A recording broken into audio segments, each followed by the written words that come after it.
Welcome back to the deep dive. Our mission here is pretty straightforward. We dive into those, well, often really dense sources, articles, documents, histories, sometimes even just pure speculation. Yeah, the stuff that can feel overwhelming to tackle on your own. Exactly.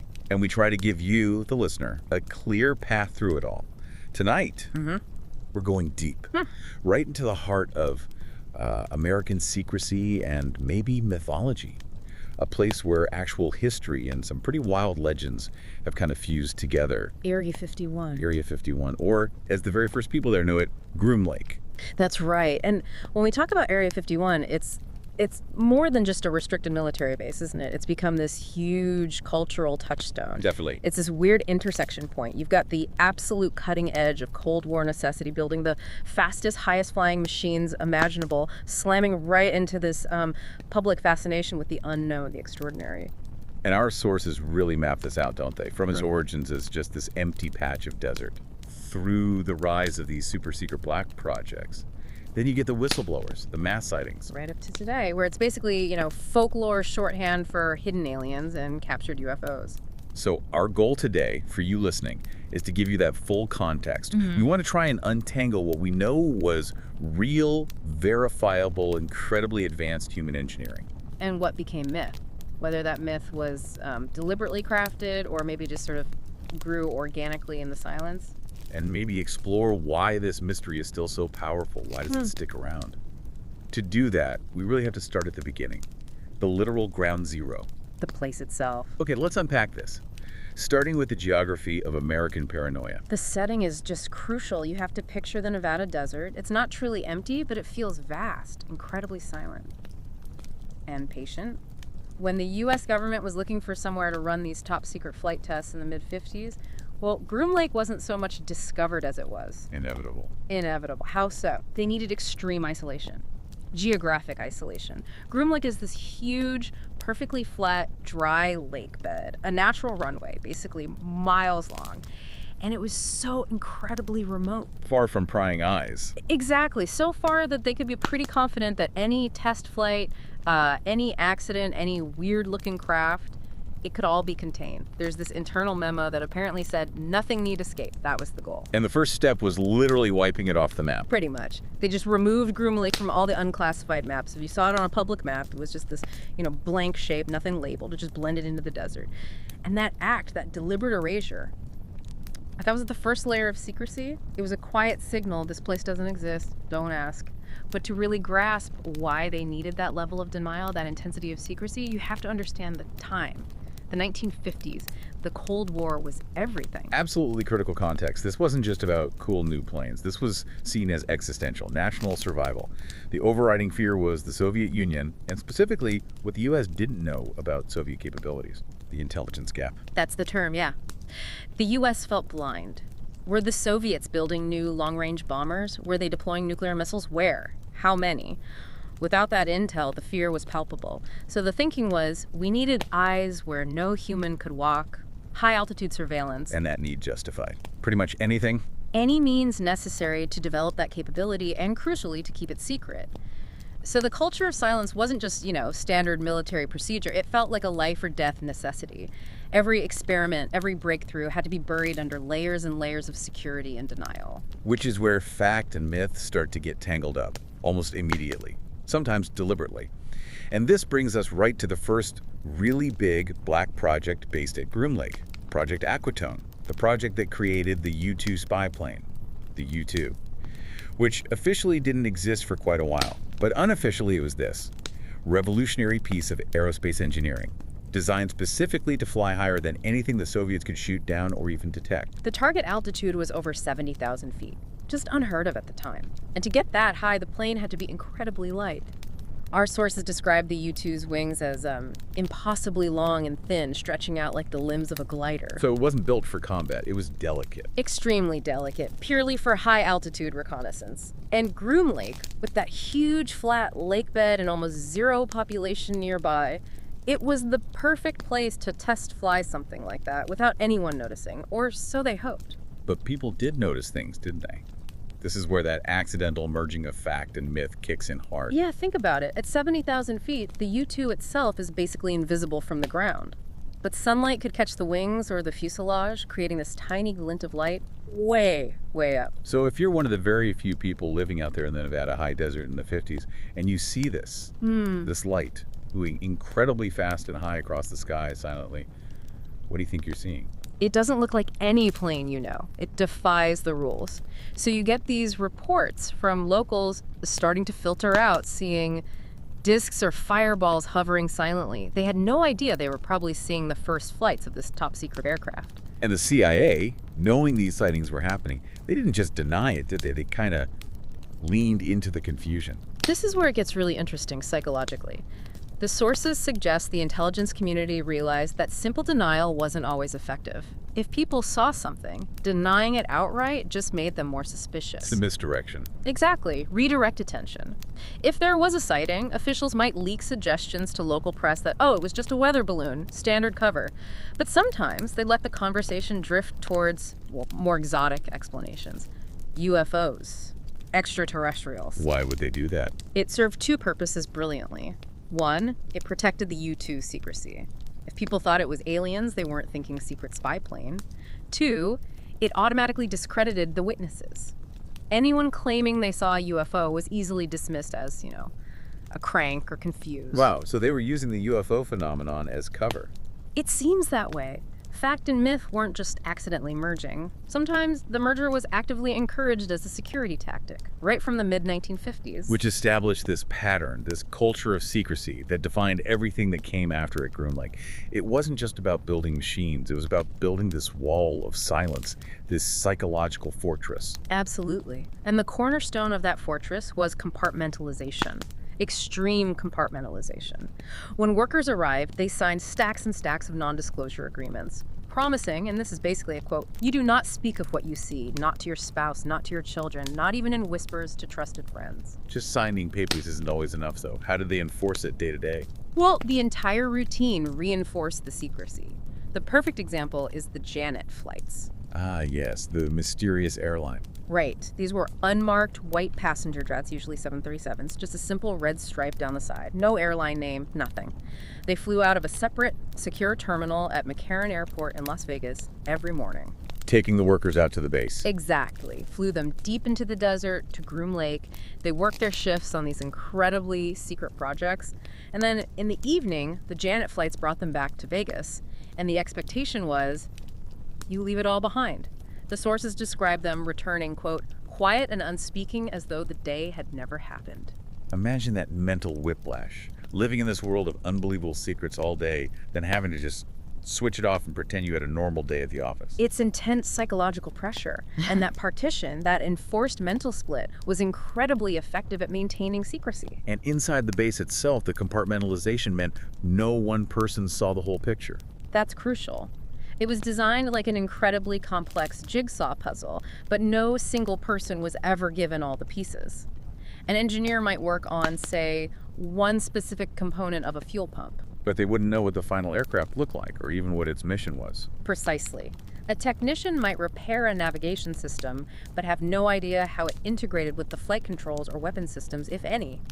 A materials scientist might develop a new radar-absorbent coating, but not know the overall shape or purpose of the vehicle it was for.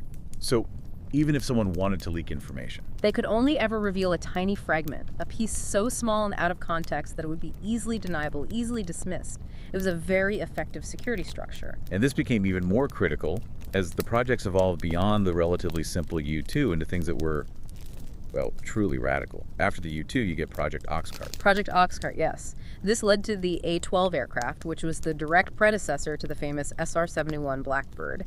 And the A-12 was a quantum leap in technology. How so? The U-2 was high-flying, but you described it as fragile. The A-12 was the opposite. It was designed for blistering speed, Mach 3.2, over 2,200 miles per hour at incredible altitudes, but also for stealth and durability. It had to withstand immense heat and stress. And that required completely new materials, right? The black titanium skin. Exactly. The air friction at Mach 3+ would heat the skin to hundreds of degrees Fahrenheit. Yeah. Regular aircraft materials would just melt or disintegrate, so they needed titanium. But titanium was incredibly difficult to machine and work with back then. They basically had to invent the tools and techniques on the spot. Many of them, yes. Right there at Groom Lake. And get this, the main supplier of titanium in the world at that time. Let me guess. Soviet Union. You got it. So the CIA had to set up these elaborate front companies, shell corporations all over Europe, to secretly buy Soviet titanium. To build a spy plane to use against the Soviets. It's layers upon layers of secrecy, an intelligence operation just to get the raw materials for the engineering marvel they were building. And flying it was just as extreme, wasn't it? I read that the plane actually grew in flight. That's right. The intense heat caused the metal to expand several inches. It was designed for that. Which leads to one of the classic Blackbird stories. The fuel leaks. Yeah. Because it only sealed properly at high speed. Precisely. They used the special, incredibly stable fuel called JP7. It wouldn't ignite easily. You needed a chemical catalyst. And the plane's fuel tanks were designed to leak profusely on the ground because they only formed a perfect seal when the airframe heated up and expanded at Mach 3. It's insane design confidence. Building a plane that only really works properly when it's going faster than a speeding bullet. It tells you the level of engineering ambition. And of course, when one of these incredibly advanced, incredibly secret machines inevitably crashed during testing. Out came the old cover story. Weather balloon. Officials would cordon off huge areas. Military recovery teams would rush in under cover of darkness to retrieve every fragment, every shard of exotic metal before sunrise. And the public was told it was just latex and instruments. Which must have looked completely absurd to anyone living nearby who saw this massive military mobilization for a supposed weather experiment. It created this cognitive dissonance. The official story just didn't match the reality people witnessed. And here's where it gets really interesting. The sources suggest that even within the classified world, the technology felt almost otherworldly. How do you mean? Engineers working on things like the radar-absorbing materials, the strange alloys, the sheer performance.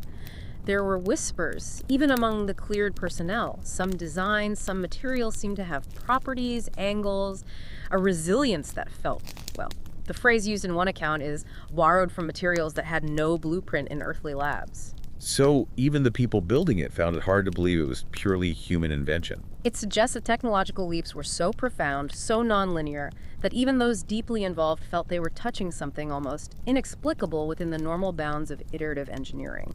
And this intense environment, the secrecy, the strangeness of the tech, it took a toll on people, didn't it?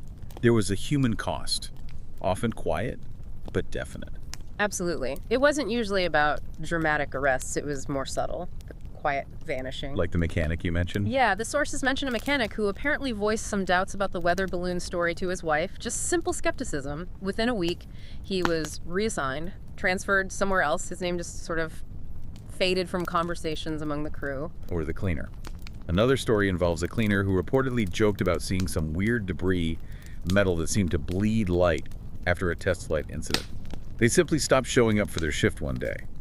The official line might be transferred or resigned, but the effect was clear. You don't talk, you don't speculate, or you disappear professionally. You get folded away. Yeah. It's a chilling form of control. Not threats, just erasure. It enforced the silence perhaps more effectively than any signed document could. But the strange effects weren't just confined to the base personnel. They seemed to bleed out into the surrounding desert, affecting locals, travelers, leading to these really disturbing reports of missing time. Yes, this is where the high strangeness really ramps up. The desert around Groom Lake starts to gain this reputation, not just as a secret test site, but as a place where, well, where the normal rules of reality seem to fray at the edges sometimes. These aren't just technical reports of strange lights anymore. They're deeply personal, often terrifying experiences. Let's step into that campfire storytelling mode for a moment here, because one account really stands out. A woman near Alamo, Nevada, back in the early 70s. This one involves more than just seeing something. It's total sensory disruption. It really is. And I swear, telling this still gives me goosebumps. Picture it. Late afternoon, sun setting, casting long shadows. She steps out onto her back porch, maybe to grab laundry off the line. The desert air is getting cold. She looks up towards the mountains. Tekaboo Peak, maybe? And she sees it. A huge, black, triangular shape, moving slowly, silently over the ridgeline. Massive. Blocking out the last of the daylight. She said there was zero sound. Nothing. Just this sudden, intense pressure in her ears, like being underwater. Physical effect. Yeah. She drops the laundry basket, instinctively looks at her watch, and the hands are just spinning wildly. A total blur. Then this wave of cold dread washes over her that freezes you in place. She tries to scream, but nothing comes out. Her throat feels tight, dry. The last thing she remembers is just staring at that silent black shape hanging in the sky. And then... She's standing inside her kitchen, the familiar hum of the fluorescent light above the sink. But it's wrong. It's not dusk anymore. She looks at the clock on the walls. It's 9 p.m. 3 solid hours. Just gone. Vanished. Missing time. Completely unaccounted for. And she noticed her clothes had this fine, weird white dust on them. The laundry basket she dropped outside. Gone. And the silence. She described looking out the window, and the silence was absolute. No crickets, no coyotes, no distant traffic, nothing. Like the whole world was holding its breath. That 3-hour void, the complete lack of memory for that period, that became a hallmark of these deeply unsettling encounters in the area. It's terrifying. That inability to account for time pilots reporting logbook entries suddenly blank for a flight segment, watches stopped or reset. It's a recurring theme in these high strangeness reports. It suggests something was happening that wasn't just observational, but interactive. Maybe deliberately manipulative, maybe an accidental side effect of whatever was out there. And into this vacuum of weirdness, of missing time and strange sightings, stepped individuals who claimed they knew what was going on. People who claimed they'd been inside. The whistleblowers. And the name that inevitably comes up, the most famous and controversial figure tied to the modern Area 51 mythos, is Bob Lazar. Lazar.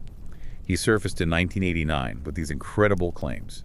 Said he worked at a secret facility called S4 near Groom Lake, down by Papoose Lake. And his job, he claimed, was to reverse engineer the propulsion systems of captured alien spacecraft. I mean, it's an explosive claim. It instantly gave shape and technical detail to decades of vague UFO rumors. But his story is complicated, isn't it?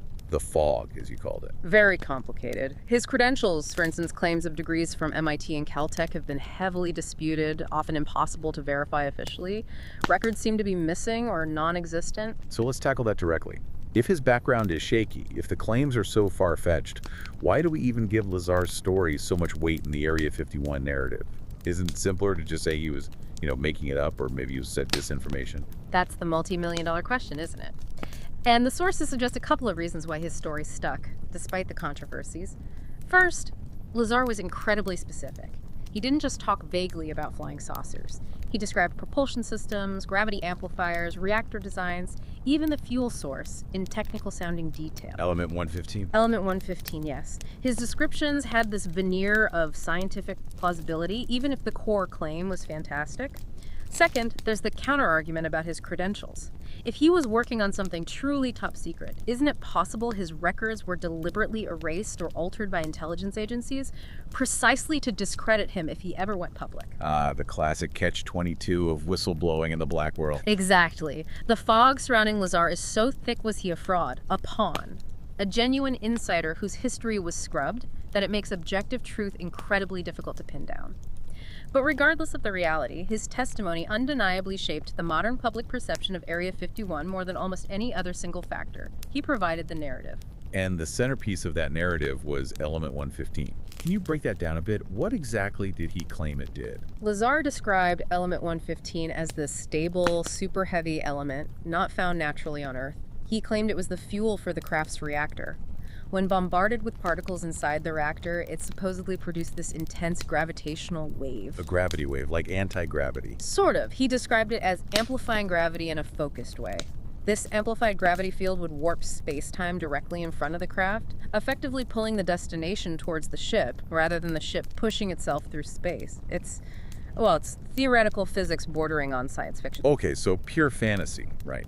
Especially since Element 115 wasn't even known to exist when he first talked about it. Well, that's where it gets tricky. For years, scientists dismissed it because, yes, Element 115 hadn't been synthesized, but then in 2003, scientists did synthesize it in a lab. They named it Moscovium. Okay, so Lazar was right about the element existing. He was right about the element number. But here's the catch. The Moscovium synthesized in labs is incredibly unstable. It decays in fractions of a second. So critics said, see, it exists, but it can't possibly be a stable fuel source. Case closed. But there's a loophole. There's a theoretical loophole, yes. It involves a concept in nuclear physics called the island of stability. Right, explain that. It sounds important. Okay, think of the periodic table. As elements get heavier, more protons and neutrons. They generally become less stable, they decay faster, they kind of fall apart quickly. But theory predicts there might be certain combinations of protons and neutrons way up in the super heavy element range, maybe around elements 114 to 126, that are uniquely stable. Like an island in a sea of instability. Exactly. These isotopes might have a magic number of protons and neutrons that makes their nucleus exceptionally stable, potentially lasting for seconds, minutes, years, maybe even longer. Lazar's defenders latch on to this. They argue that when Lazar described element 115, he specifically mentioned a stable isotope of it. Ah, so not the unstable version we made in the lab, but a theoretical stable version from this island of stability. Precisely, a version that theoretically could exist, maybe formed in supernovae or somewhere else in the universe, even if we can't make it stably here yet. So the scientific discovery of unstable element 115 didn't debunk Lazar for believers, it just refined the claim. It keeps the mystery alive by tying it to a real, albeit theoretical, concept in physics.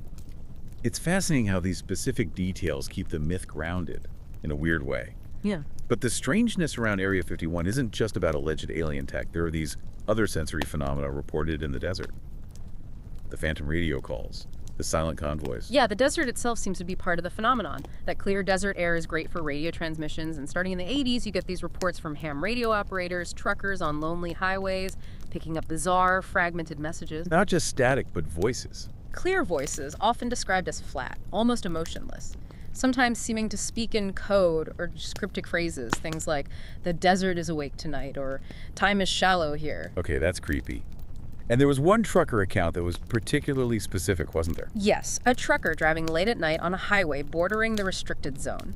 His CB radio, usually crackling with chatter and static, suddenly went quiet, and then this calm, oddly resonant voice came through.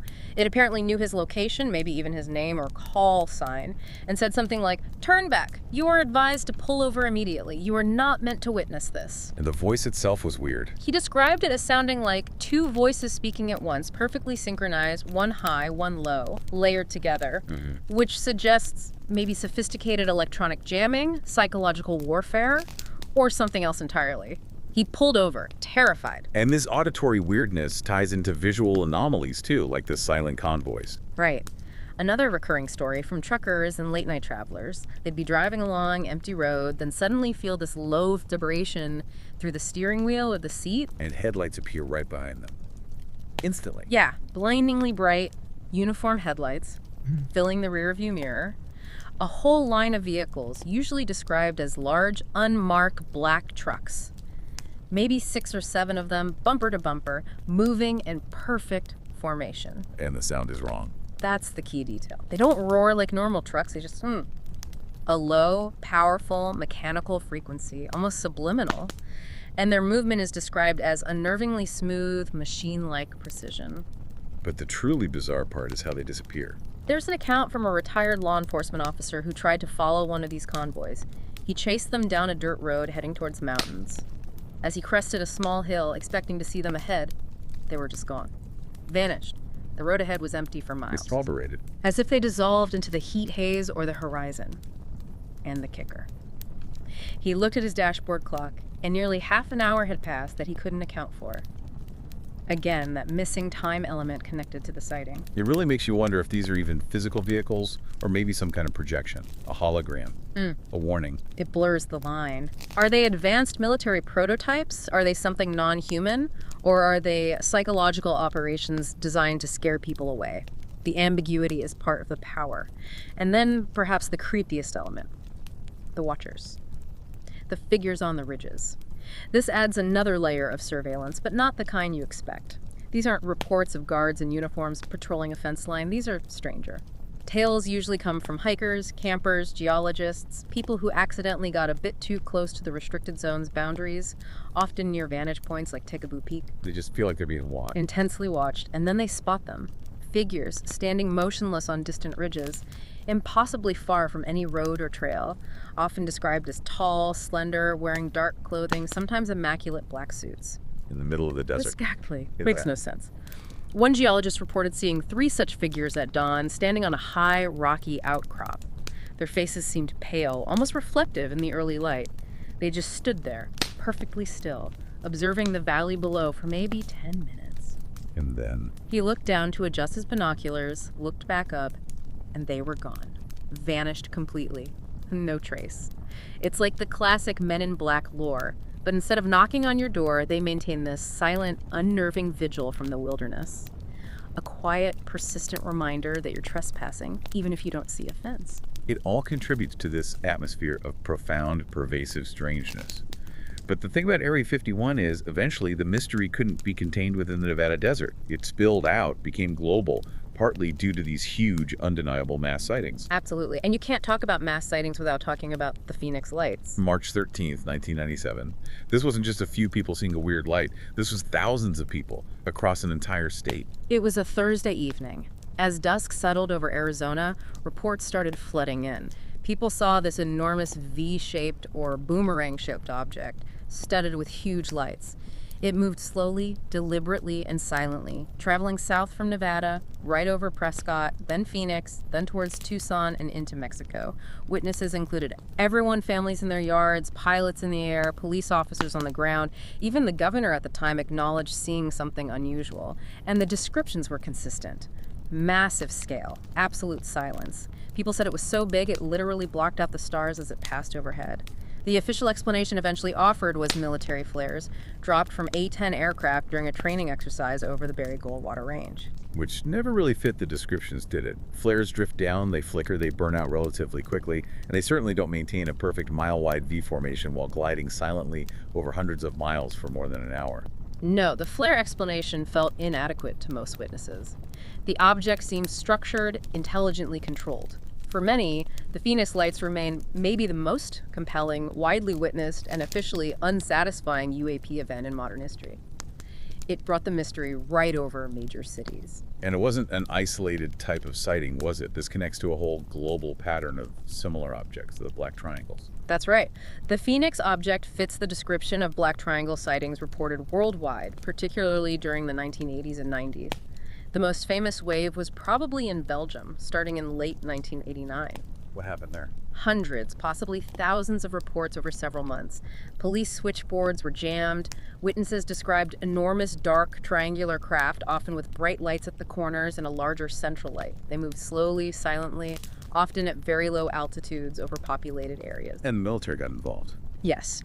The Belgian Air Force scrambled F-16 fighter jets multiple times to intercept these objects. Pilots visually confirmed the triangles, and ground radar tracked them. The objects demonstrated incredible flight characteristics, hovering motionless, then accelerating instantaneously to speeds far beyond any known aircraft, making impossible turns. They easily evaded the F-16s.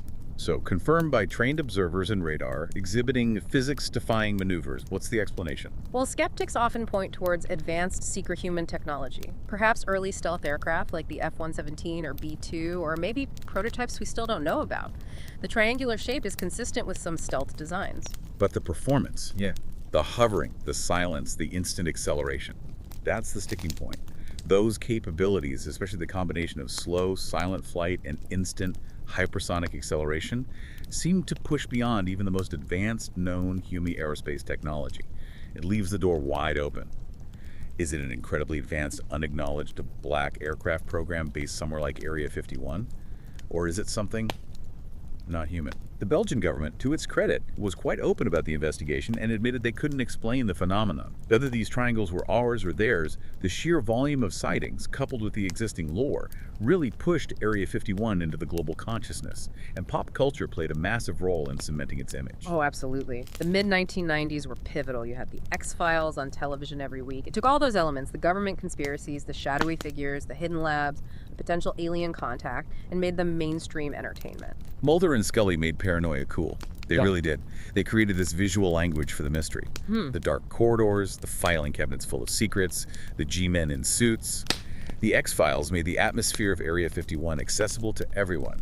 And then came the big screen blockbuster, Independence Day in 1996. That movie placed Area 51 front and center. It wasn't just a setting, it was the key location. It explicitly showed the captured Roswell saucers stored in vast underground hangars, scientists studying alien bodies. It basically took all the wildest rumors and presented them as fact within the film's reality. So Hollywood's version became the dominant image for millions of people. Completely. For many, the image of Area 51 is those underground labs from Independence Day with alien craft floating around. Pop culture didn't just reflect the mystery, it amplified it, shaped it, and arguably made the secrecy itself a kind of shared cultural property. You didn't need classified documents, you could just watch the movie or buy the t-shirt.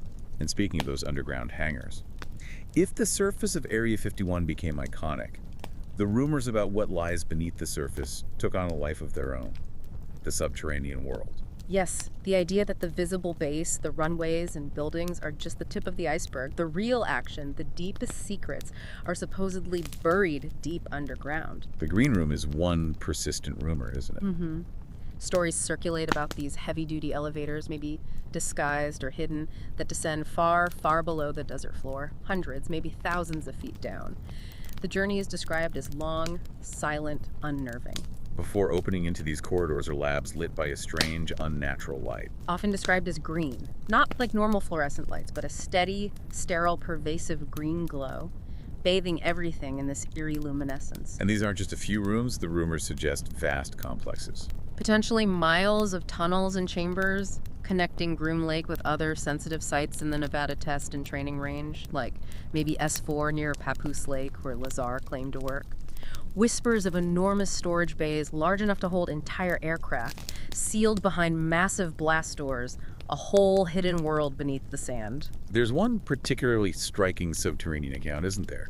From someone claiming to be a maintenance worker. Yes, it's quite vivid. He claimed he was sometimes blindfolded, driven deep into a tunnel complex, and then led into this huge, artificially carved out cavern. The air was described as unnaturally cold and still. And in the center of this cavern was a large pool of dark water. And floating above the water. Floating silently, just inches above the surface, was a craft. He described it as disc-shaped, seamless, and glowing faintly with that same eerie green light, its reflection shimmering in the black water below. Wow, that image. It suggests the purpose isn't just testing things that fly, but maybe containing things. Hiding things that maybe shouldn't fly, or that came from somewhere else.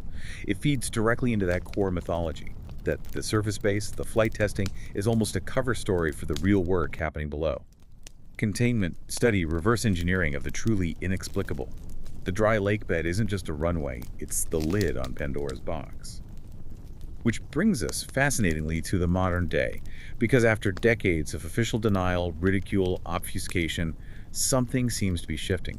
The government's stance on UAPs, unidentified aerial phenomena, is changing. It's a quiet but profound shift. It really gained public momentum with the official release of those 3 Navy videos, the gimbal, Go Fast, and FLIR-1 footage. Grainy black and white videos, but showing what exactly? Showing objects tracked by advanced fighter jet sensor pods, objects performing maneuvers that seem to defy known physics, moving at high speed against strong winds, stopping instantaneously from hypersonic velocity, changing direction with no visible means of propulsion, no wings, no exhaust plumes. And you hear the pilots on the recordings, right? Sounding genuinely baffled, astonished. Yeah, comments like, "Wow, what is that, man?" Or, "Look at that thing." Their confusion is palpable. And crucially, the Pentagon officially confirmed these videos were authentic, designated the objects as UAP, and admitted they didn't know what they were. That felt like a major turning point, from automatic denial to acknowledging the mystery. And it wasn't just the videos. The U.S. government has since established formal bodies to investigate these things, like the All-Domain Anomaly Resolution Office, or AARO. There have been official reports delivered to Congress acknowledging hundreds of UAP encounters reported by military personnel. And these aren't being dismissed as weather balloons anymore. No, the official language is very careful, very data-driven. They talk about anomalous objects, transmedium travel, signature management, and flight characteristics that challenge our understanding. They emphasize the need for better data and analysis, framing it primarily as a potential flight safety issue or even a national security concern. Less focus on Little Green Man, more on unexplained phenomena that need investigation. Exactly. The stigma is slowly lessening, at least within official channels. The search for answers has been institutionalized. It's no longer just the domain of fringe researchers. It's a topic being discussed, however cautiously, at the highest levels of government and military. And where does Area 51 fit into this modern picture? It remains the silent elephant in the room, doesn't it? If these UAPs are real, if some exhibit capabilities beyond known human tech, and if any have been recovered or studied, where else would that work logically happen? The vast, secure, highly compartmentalized infrastructure built decades ago at Groom Lake for projects like the U2 and Blackbird would be the perfect place to hide and analyze something truly exotic today. Its legacy of secrecy makes it the default suspect. So as we try to pull all these threads together, the verifiable history, the persistent myths, the modern official curiosity, what emerges? I think you see these two powerful forces constantly interacting. You have science, the undeniable reality of human ingenuity pushed to its absolute limits. The U2, the SR-71, the stealth technology, these were real black projects developed in secrecy at Groom Lake that seemed almost impossible at the time. Science grounds us in what humans can achieve. But then you have myth. Right. Myth fills the gaps. It steps in when the official explanations seem thin, when the reported phenomena defy conventional understanding. Myth whispers about crashed saucers, alien autopsies, Element 115, green glowing ships, and underground pools. Myth asks us to consider the possibility that maybe, just maybe, some of those lights in the sky, some of those objects outpacing our best jets aren't ours. Myth lifts us towards the extraordinary. And you probably need both to really get a handle on Area 51. I think so. You need to appreciate the incredible real secrets the place held, born out of Cold War necessity, but you also need to acknowledge the power of the mythology it spawned, fueled by secrecy, strange sightings, and maybe, just maybe, something genuinely unknown. So what does it all mean then? At the end of this deep dive, what's the takeaway? Is the enduring secret of Area 51 the alien bodies? The crashed ships? Maybe. Or maybe the real secret isn't a hidden object, but something more profound. Maybe it's about the enduring power of mystery itself. The fact that this place forces us to constantly wrestle between the data and the dream, between the known and the unknown. That the search itself is what's important. Perhaps. That constant tension, that seeking. Maybe that's fundamental to who we are. Mystery matters because it fuels our curiosity. It keeps us asking questions, and maybe it teaches us a little humility, too. Humility. Yeah. It reminds us that in this vast universe, with its countless stars and deep history, maybe we don't have all the answers yet. Maybe there are still things beyond our current understanding. So we're left not with concrete proof, but with this hovering question. A question that hangs there, kind of like those unexplained lights in the desert sky. Exactly. And maybe that question itself is the real point. A reminder that wonder and the unknown are still possible. That's a really compelling thought to end on. We've gone from those incredibly long, fragile U-2 wings to possible green glowing ships in subterranean lakes, from Cold War paranoia to modern UAP task forces.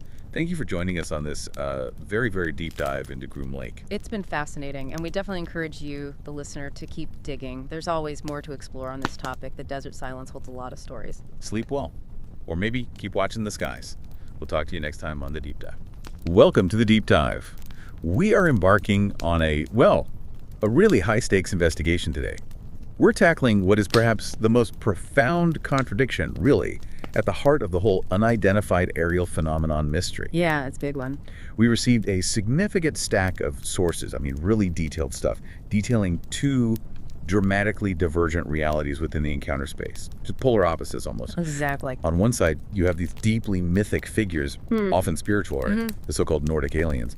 Visitors of, light and impossible perfection. The angelic archetype, almost. Precisely. And then, on the complete other side, we're confronted with these fiercely physical, high-credibility UAP incidents. We're talking military jets, intense radar lock-ons, measurable scorch marks, even radiation left behind. Yeah, hard, tangible evidence, or at least traces. Our mission today, I think, isn't really to pick a side, because how could you? It's more about synthesizing the tension, between these two seemingly unrelated domains. How do they fit together, if they even do? Right. We need to understand why the phenomenon, when it seems to choose to communicate, often leans on these ancient archetypes, spiritual messages, sometimes even telepathy. Yet when it interacts physically, it leaves behind things like, violations of known physics, incredible G-forces, sometimes catastrophic environmental residue, and it absolutely requires military intervention. It forces a response. So a full picture has to account for both.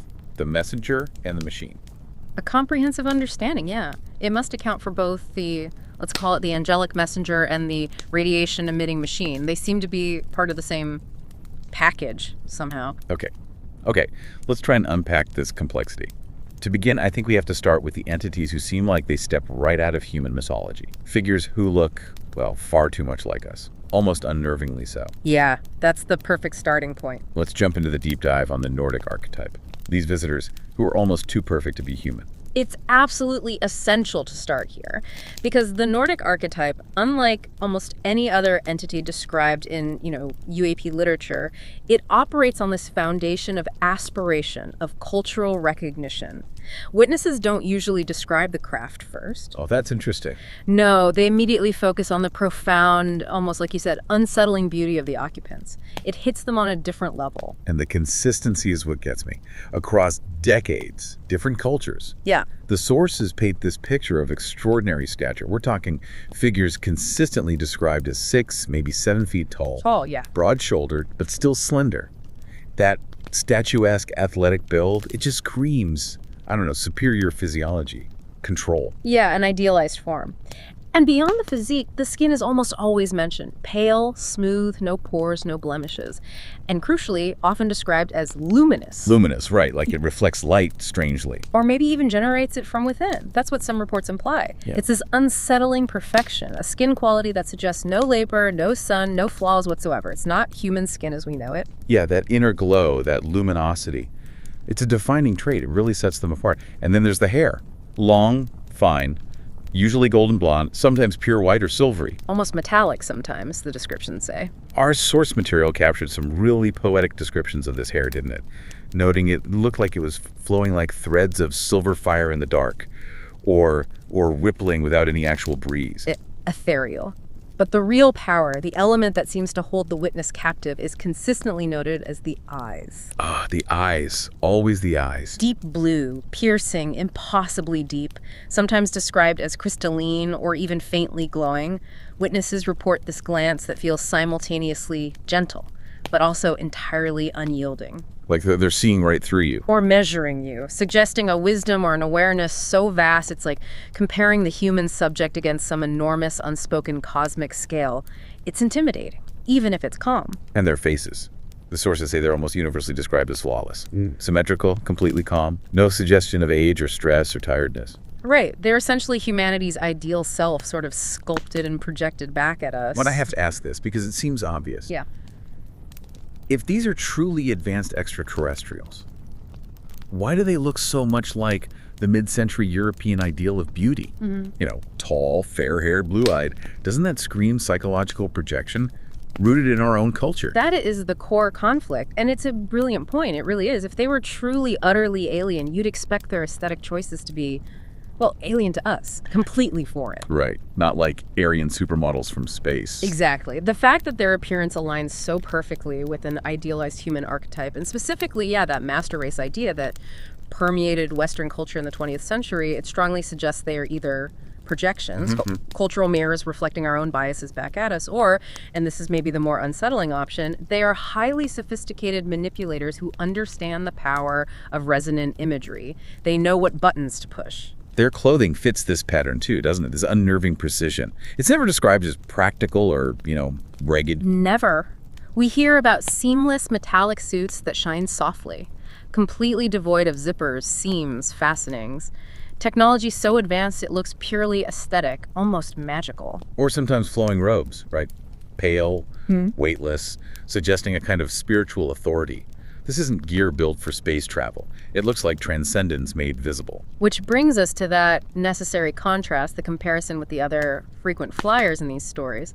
The Greys. Ah, yes, the Greys, the complete opposite in so many ways. Totally. The Greys are typically short, spindly, cold-looking, associated with the detachment, clinical experimentation, often invoking feelings of horror or, violation in abductees. Very medical, very sterile. Whereas the Nordics, by contrast, are tall, luminous, beautiful, And they frequently appear as these benevolent overseers or intermediaries. They actually step into the most terrifying abduction scenarios, reportedly, to offer calm, make eye contact, even explain the procedures. So they're positioned as the managers, or maybe the spiritual guides amidst the trauma. Something like that. The good cops, maybe, in a very strange interrogation. The paradox of this perfection, though, it's truly disturbing when you think about it.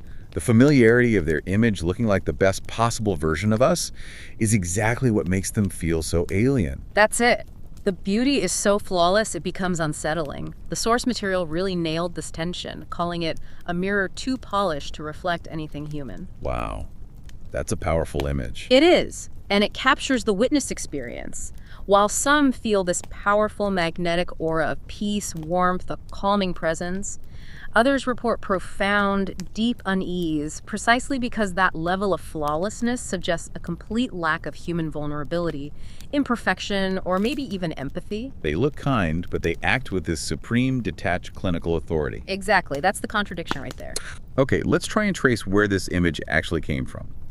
Let's move to the roots, the origins, and that spiritual connection we touched on in Section 2.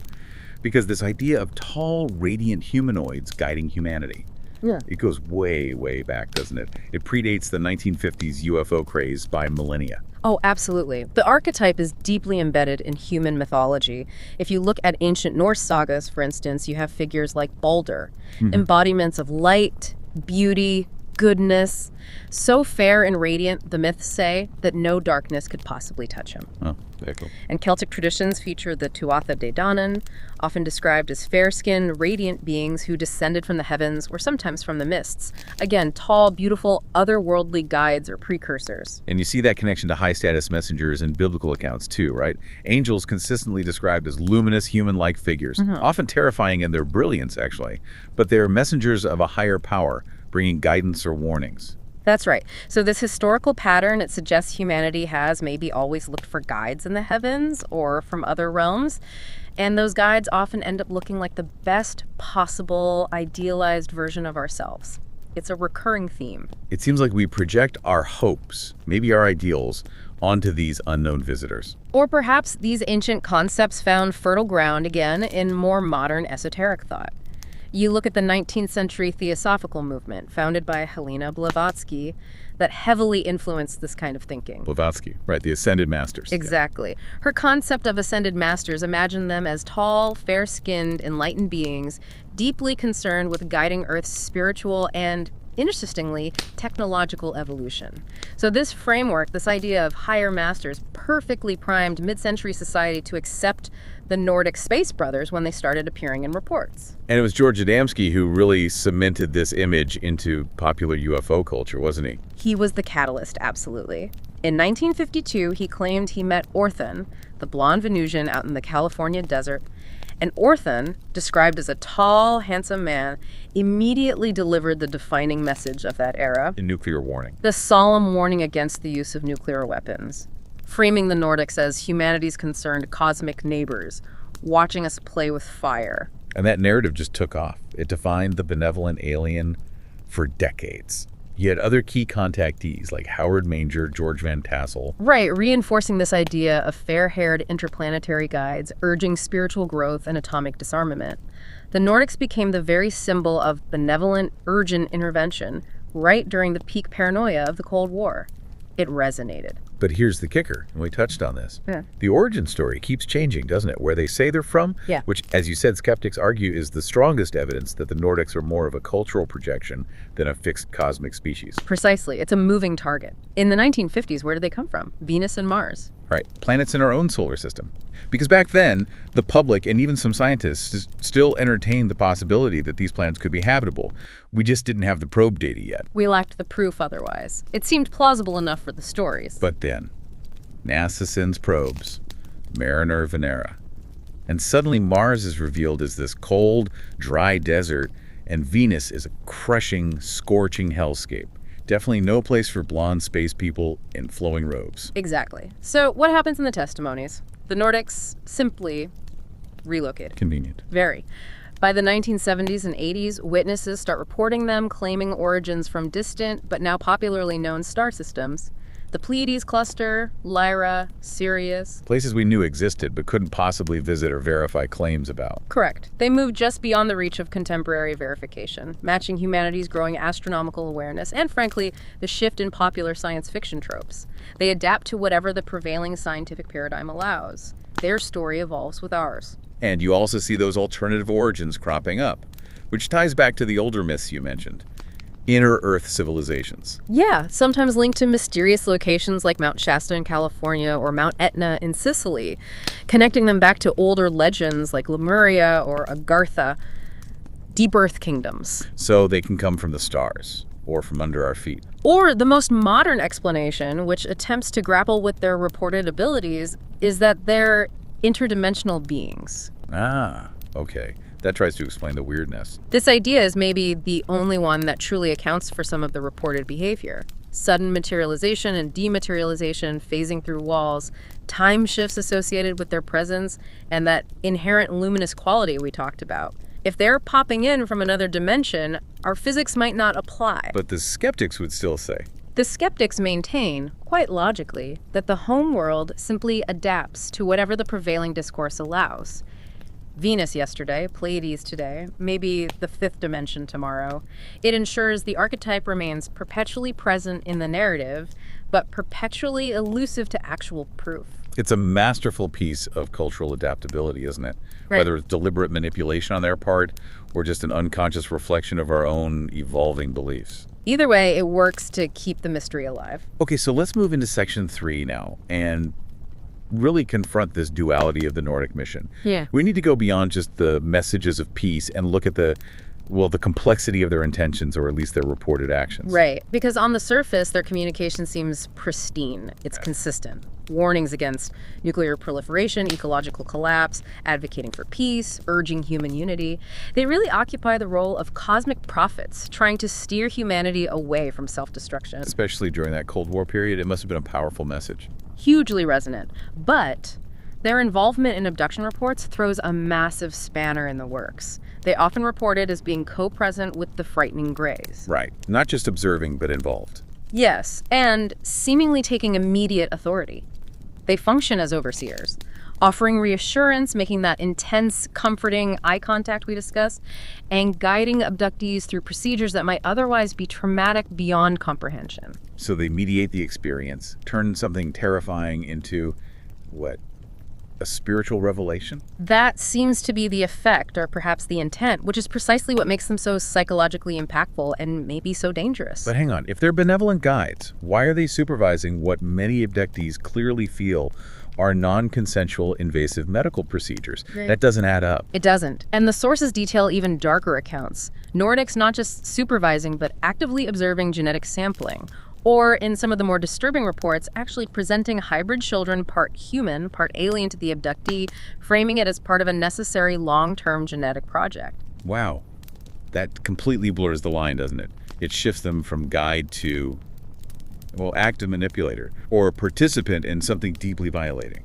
This is where we absolutely must apply that concept. The light as a mask is that calming aura, that luminous perfection, merely a tool. A sophisticated method of deep psychological control. You mean the beauty itself is the weapon? Possibly. The perfect, the sheer beauty, the soothing presence. It's potentially a powerful psychological mechanism designed, maybe, to bypass human resistance, our natural fear response, and ensure compliance during invasive and potentially terrifying procedures. It's like the ultimate form of psychological warfare. Make the subject want to comply, or at least accept what's happening because the beings in charge seem so divine. If you believe the beings overseeing things are luminous, perfect, and deeply benevolent, you're far less likely to resist the procedures they're conducting or supervising, aren't you? Yeah, you trust them, even if it hurts or feels wrong. So the light isn't necessarily angelic. It could be sterile, clinical, a kind of sterile glow designed specifically to conceal a hidden, maybe long-term agenda, possibly centered on genetic or biological intervention, using us for their own purposes. The evidence really points to this duality then. They look beautiful, they speak of peace, but they are consistently involved in activities that imply profound control over human biology and destiny. Manipulation through beauty. Manipulation through aesthetic and spiritual resonance. It's a chillingly effective strategy, if that's what it is. Okay. We've spent a good chunk of time now detailing this mythic, psychological, almost spiritual side of the coin. Right. Now we need to flip it completely. Let's transition into section 4. We're moving away from the flawless, beautiful entities Right. to specific, documented physical confrontations. Cases where military aircraft and high-tech sensors met the unknown, often with, well, potentially catastrophic results. This is the necessary counterpoint. We have to look at this side too. We shift now to cases rooted in hard physics, radar data, pilot testimony far removed from telepathic warnings or feelings of peace. These are incidents where measurable physical objects force trained pilots to take evasive action, or sometimes even use deadly force. Let's start near the beginning of the modern era, that foundational child's-witted encounter from 1948 in the U.S. Why is the credibility of the witnesses here so absolutely crucial? Because Captain Clarence S. Childs and John B. Whitted weren't just random observers. These were decorated WWII bomber pilots. They were flying a routine Eastern Airlines DC-3 flight. These guys were expert observers, trained to identify everything from weather phenomena to enemy aircraft, often under extreme pressure. Their testimony carries weight.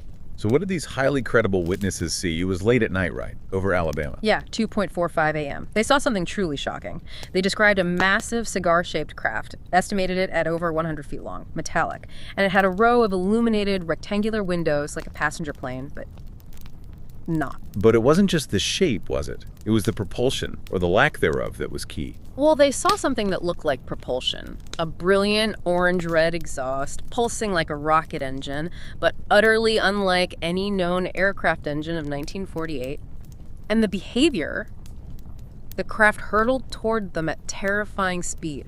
The pilots thought they were going to collide. Jesus. So they braced for impact. They did, but the object pulled up sharply at the very last moment, zooming overhead. And the key physical evidence here, the smoking gun, so to speak. The turbulence. The DC-3 was rocked violently with severe turbulence in the craft's immediate wake.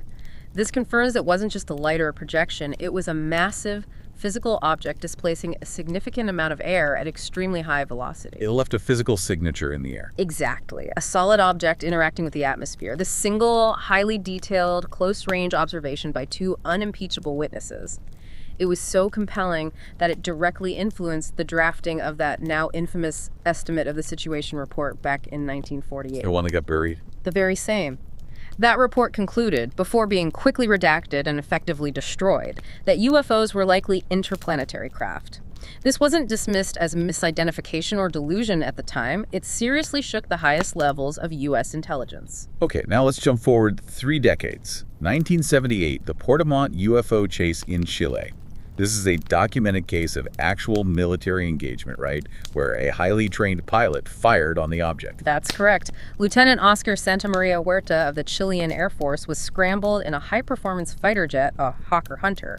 He intercepted a bright, spherical, metallic-looking object just hovering silently at around 2,000 meters. Initially thought it might be a balloon or something. Probably, but that assumption dissolved pretty quickly when the object began instantly mimicking his maneuvers. Whatever he did, it did, perfectly shadowing him. So he engaged. He transitioned from intercept to attack. The sources confirm Lieutenant Huerta fired 64 high-explosive 30-millimeter cannon shells directly at the sphere. Okay, for those listening who might not know military hardware, 30-millimeter rounds are not small. They're designed to shred tanks, bring down aircraft. Hitting something with 64 of them should result in, well, obliteration. Utter destruction. But the object sustained absolutely no visible damage. Huerta reported seeing tiny flashes on its surface, confirming the rounds did impact. They struck the object. Yet it didn't wobble, spin, fall, or show any sign of distress. They're nothing. Nothing. This implies either an incredibly dense, advanced material we can't even conceive of, or, perhaps more likely, some kind of sophisticated, localized force field or energy envelope capable of neutralizing high explosive kinetic energy on contact. It just shrugged it off. And then it performed maneuvers that are just impossible, right? Then came the physics violations. The object ascended vertically, straight up, to 10,000 meters in just seconds. That's a rate of climb far, far beyond the capacity of any conventional jet engine, even the Hunter's powerful Rolls-Royce turbofan.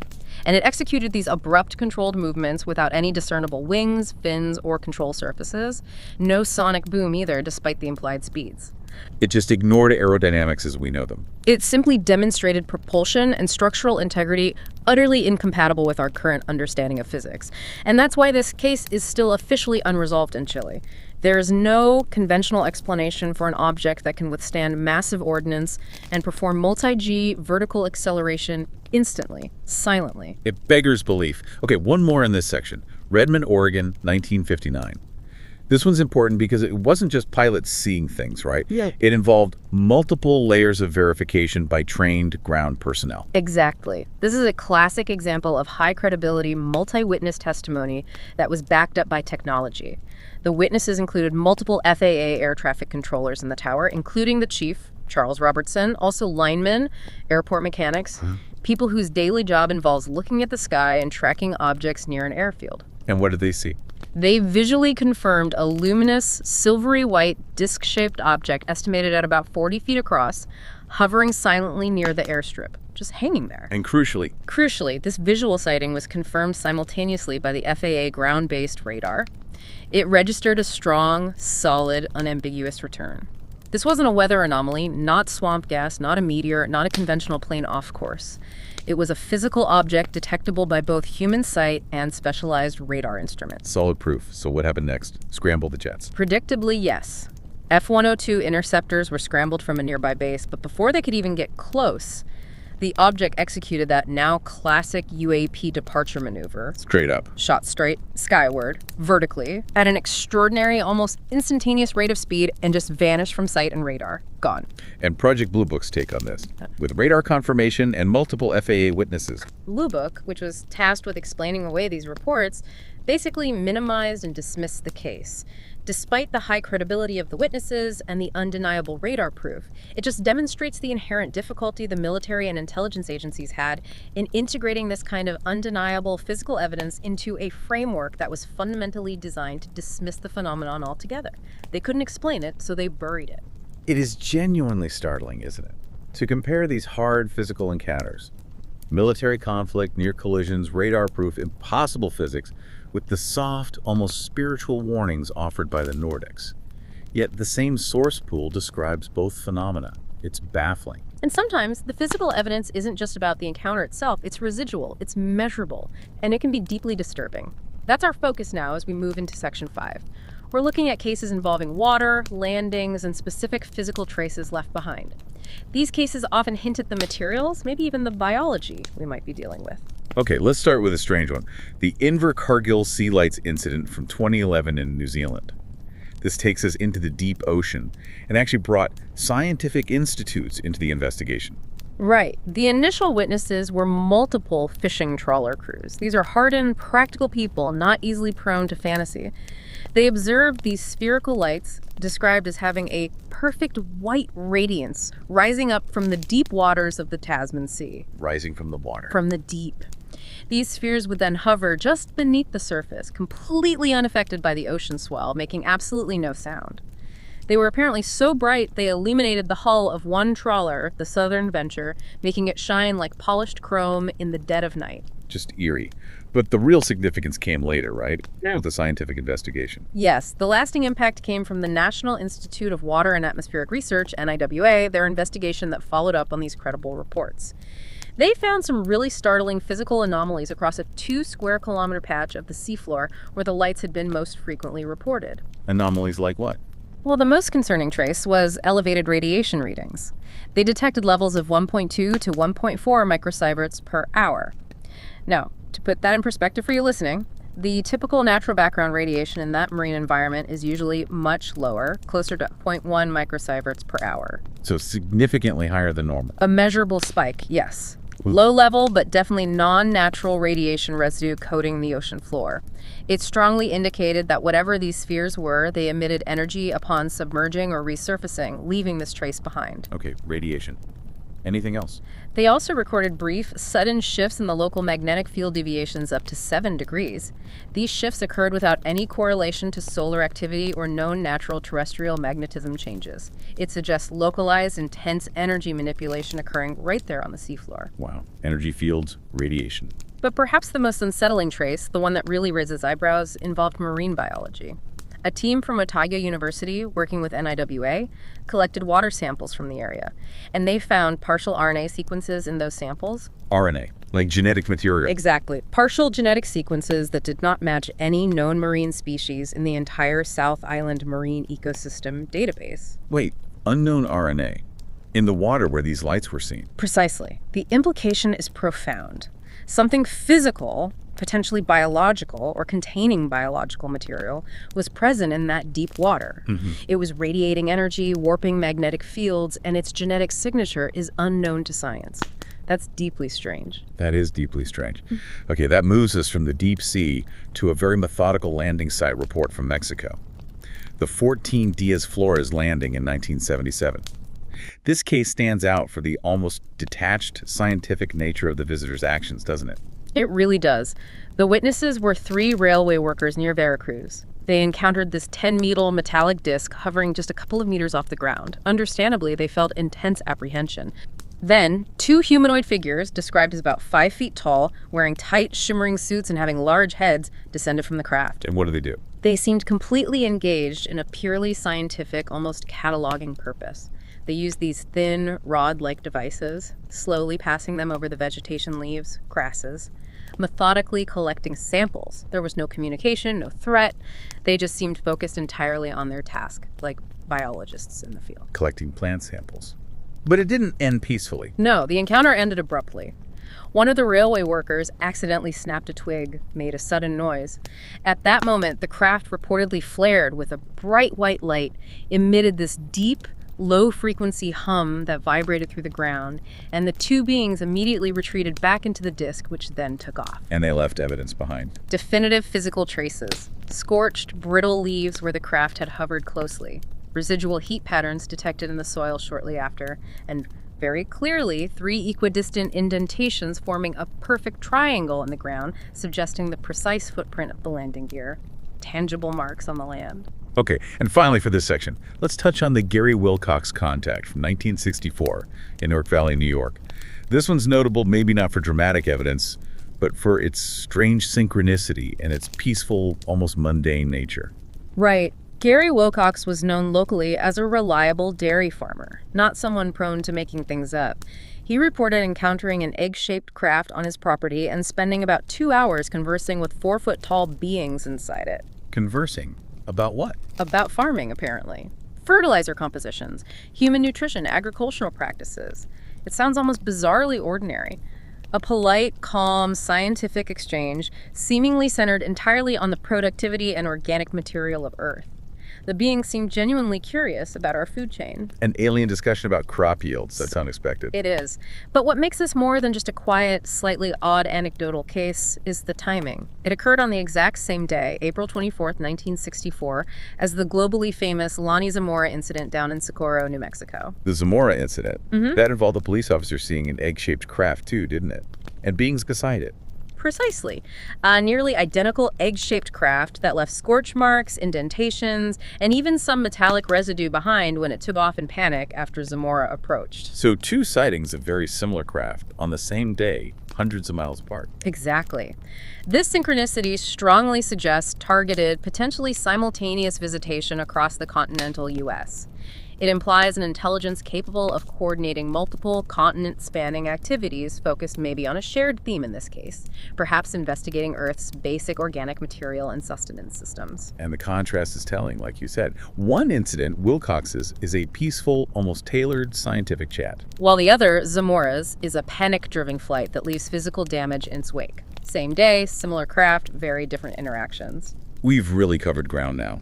From angelic beauty to scorched earth, unknown RNA in the ocean, can-improve spheres, coordinated landings.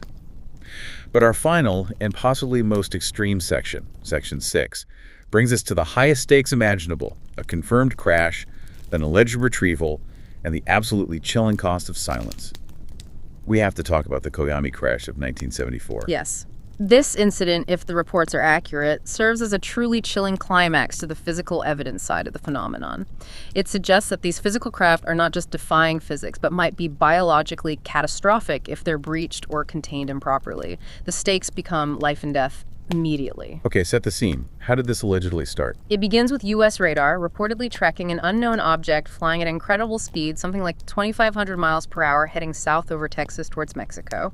It then apparently slowed dramatically as it converged with a civilian light aircraft, a Cessna 180, over the remote Chihuahua Desert in northern Mexico. Converged, as in they collided. That's the implication. Both radar targets then vanished from the screen simultaneously. Collision seems the most likely explanation for both disappearing at once. So, a crash involving a civilian plane and a UAP. What happened next? Who responded? The Mexican military mobilized first, sending a ground convoy to the remote impact zone based on the last known radar coordinates.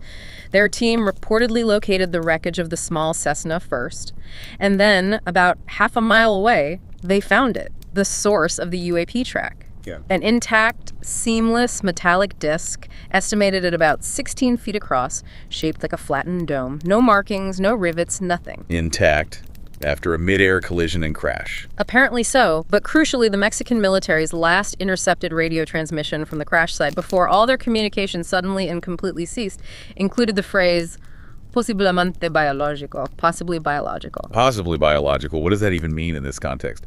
Biological hazard occupants. We don't know for sure. But then, silence. Complete, utter radio silence from the entire Mexican troop contingent at the site. They just went off the air. It's ominous. So the U.S. gets involved. Covertly. According to the sources, a specialized U.S. recovery team, likely operating under deep classification and without formal diplomatic clearance, crossed the border under the cover of darkness. Their mission, secure the unknown technology before anyone else could. And what did the U.S. team find when they got there? What they allegedly found defines the horror of this incident and the subsequent cover-up. They found the Mexican soldiers, all of them, dead. Dead? How? Shot? No gunshot wounds, no signs of struggle. The reports state they exhibited signs of massive cellular degradation, almost like instantaneous, overwhelming exposure to intense radiation or perhaps an unknown biological warfare agent or some kind of radical destructive energy transfer from the disc itself. Massive cellular degradation, my God. The bodies were found in their trucks, apparently, weapons still slung, suggesting they succumbed incredibly rapidly, perhaps all at once, without even a chance to fight, flee, or even understand what was happening to them. So the U.S. team finds this scene. Dead Allied soldiers, a crashed UAP emitting something lethal. What did they do? According to the accounts, the covert U.S. team proceeded with extreme, almost unthinkable measures. They donned specialized protective gear, loaded the intact disc onto a heavy-lift Chinook helicopter they'd brought in. They also collected the Cessna wreckage, and then they allegedly incinerated the bodies of the Mexican soldiers right there, on site. They burned the bodies of Allied soldiers. Before scrubbing the entire area completely clean, removing all traces, the result is a perfect historical vacuum. There appears to be no official record of that specific Mexican military unit's deployment, their deaths, or the entire recovery operation in either country's archives. It's been wiped. This report, I mean, if even parts of it are accurate, it just raises the stakes of the entire phenomenon astronomically. It absolutely does. It suggests, potentially, a coordinated international effort, or at least a unilateral U.S. one with extreme prejudice, to conceal not just advanced technology that defies physics, but a catastrophic biological hazard directly linked to that technology, to that unknown object.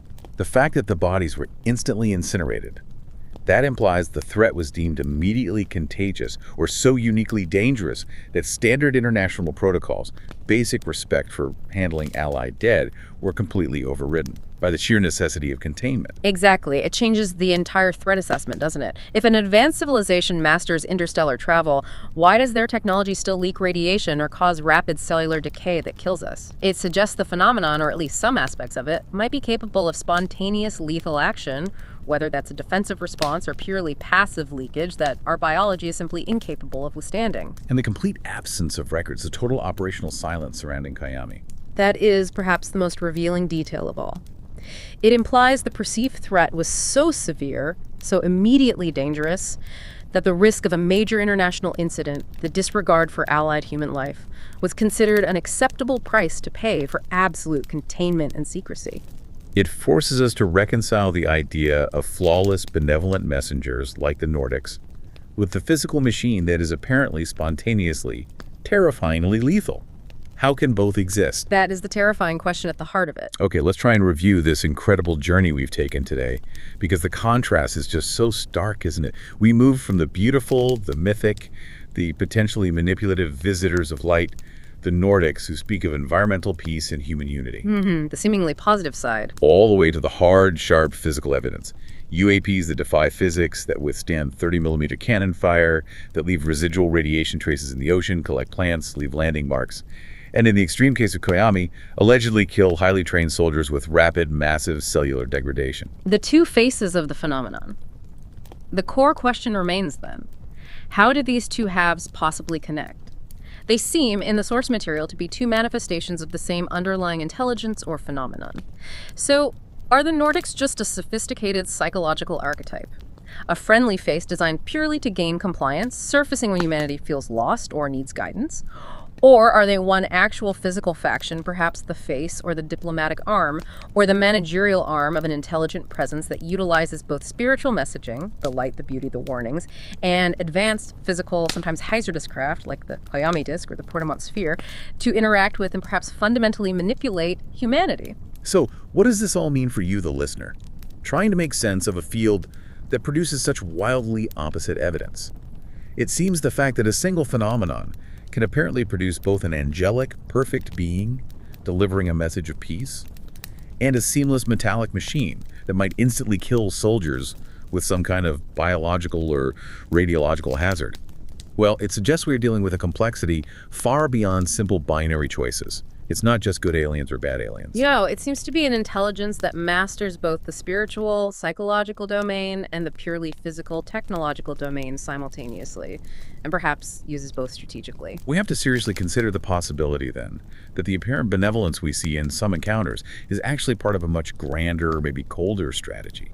If the Nordic message of peace and unity is genuine, why are they so consistently present, according to reports, at the scenes of genetic manipulation and abduction? And why does their physical, mechanical counterpart, the craft itself, leave such catastrophic devastation and biological hazard in its wake in cases like Koyami? The two sides don't seem to align ethically, do they? Which leads us to our final provocative thought for you today.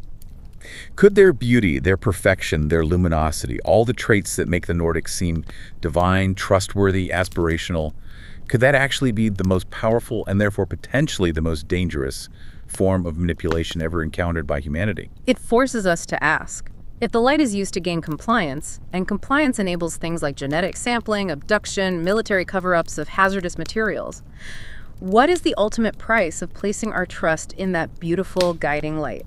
That is the complex and frankly